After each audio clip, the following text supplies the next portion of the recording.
Bonjour, ici Hervé Fluxinout en direct de Limoges pour les studios New Cortex. Nous voici avec Jean Christensen devant une foule en délire, une foule qui attend avec impatience la sortie de son troisième roman, Terreur à Limoges. Tout à fait, Hervé. Vous avez décidé de sortir votre troisième roman en crowdfunding. Oui, le crowdfunding, c'est une nouvelle approche pour moi. Pouvez-vous expliquer à nos téléspectateurs en quoi consiste le crowdfunding? Le crowdfunding, pour certains, les pauvres ou les radins, c'est une façon de financer leur projet.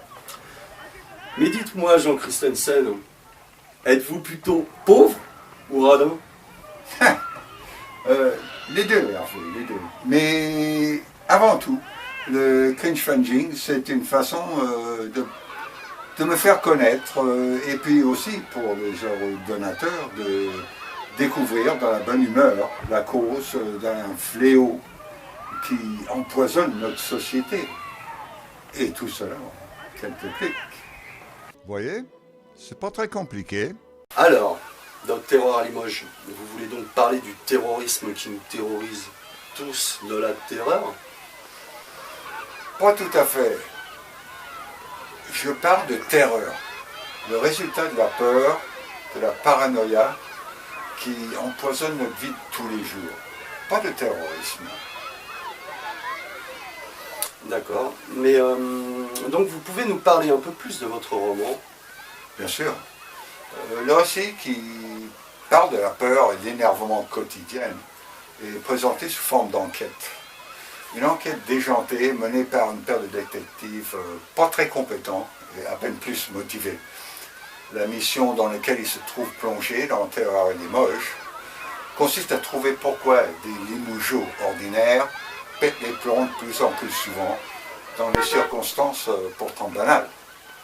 Bien sûr, il y a un méchant derrière tout ça, l'instigateur d'un plan qu'il a lui-même baptisé le terrorisme passif. Ce serait donc un thriller psychologique ou policier? Oui, si on veut, mais pas tout à fait, Hervé.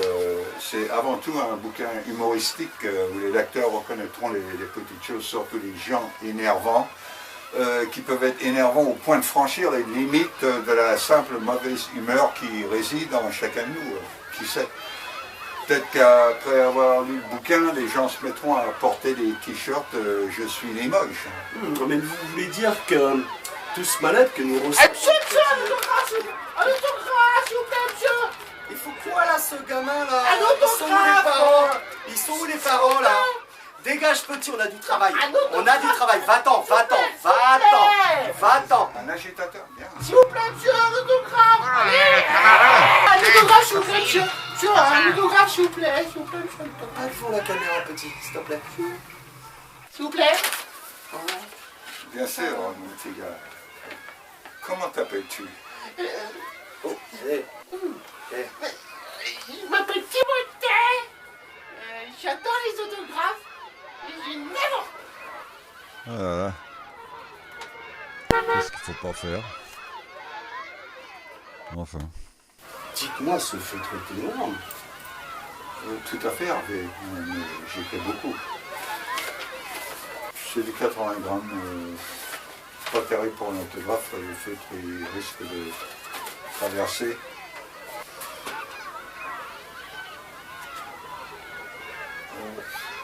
Plutôt poilu pour le moment. J'en ai presque 10. Et maman, elle est du Portugal. Ouais, à cause de ça, peut-être. Ouais, mais on s'en fout, Timothée. Arrête de bouger. Oui, comme j'essaie de dire, avec peu, on peut faire beaucoup.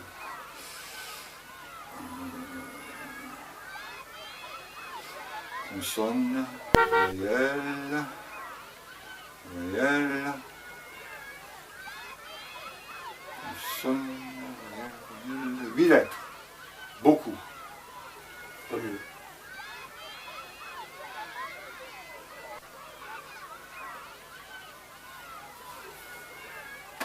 Voilà mon petit gars.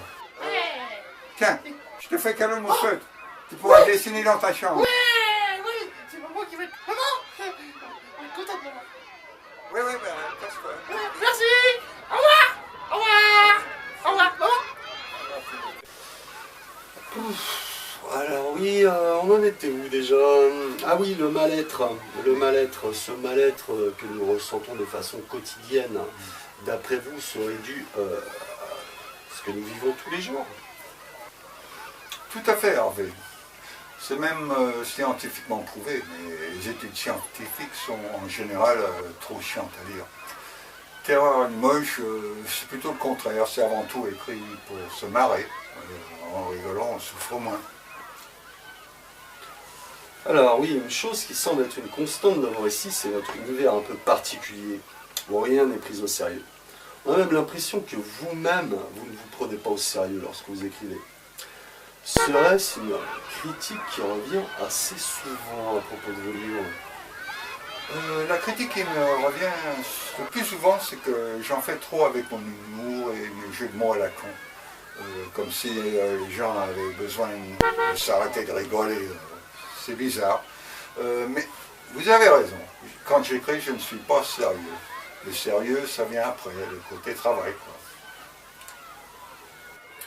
Mais ce manque de sérieux, ce n'est pas indépendant du récit. Il faut croire que non. Toutes ces maisons d'édition qui m'ont dit que j'en faisais trop avec mon humour, ils ont également jugé que mes récits étaient bien ficelés, les personnages avec l'épaisseur étaient bien développés. C'est leur opinion. J'assume. Avec Terreur à Limoges, je suis la même direction. L'idée, c'est que pour en avoir assez, il en faut trop. Il faut bien reconnaître que notre société, qui reflète constamment l'apologie du gâchis et de l'excès, semble être d'accord avec moi. Mais ma première intention quand j'écris des bouquins, si l'on veut, est toujours d'établir un rapport plus intime avec le lecteur, un peu comme une conversation qui déconne sur toutes les petites absurdités de notre quotidien, tout en... Ma maman, elle a dit il y a des fautes d'orthographe. Ma maman, elle a dit. C'est ma maman, elle l'a dit, hein. Ouais. Fais voir. Là. Mais non. Là. Timothée, ta maman a tort. Les écrivains ne font jamais de fautes d'orthographe. Voilà, c'est ça. Ouais, c'est ma maman, elle l'a dit. Non, mais je t'emmerde. Ouais. Et n'oublie pas, Timothée, si tu te laves, ça partira pour toujours. Hein. C'est pas très toxique. Il faut toujours essayer. Alors, quelque chose à ajouter pour conclure, Jean-Christensen? Oui, je tiens à préciser que la magnifique couverture est dessinée par une grosse pointure montante de la BD contemporaine, Ned C, et que les corrections ont été amicalement fournies par des Zolaire en vacances à Cuba. Et tout dernièrement, j'ajouterai que ce livre sera imprimé en tirage limité. Il n'y en aura sans doute pas pour tout le monde. Un deuxième tirage pourrait être envisagé, mais il vaut mieux courir que tenir. Tous ceux qui ont des problèmes de vessie vous diront que ça tenir en courant, c'est pas très facile. Alors donc rendez-vous donc sur le lien Ulule. Il y a des extraits pour vous faire une idée de l'univers de Terreur à Limoges, plein d'autres petites informations, diverses offres et tout ce qu'il faut savoir si vous avez envie de sortir vos chéquiers, vos cartes Visa pour contribuer à la cause de la bonne humeur. Eh bien, Jean Christensen, il ne me reste plus qu'à vous remercier pour cette interview. Et merci à vous, Hervé. Nous allons nous quitter. À vous, les studios New Cortex.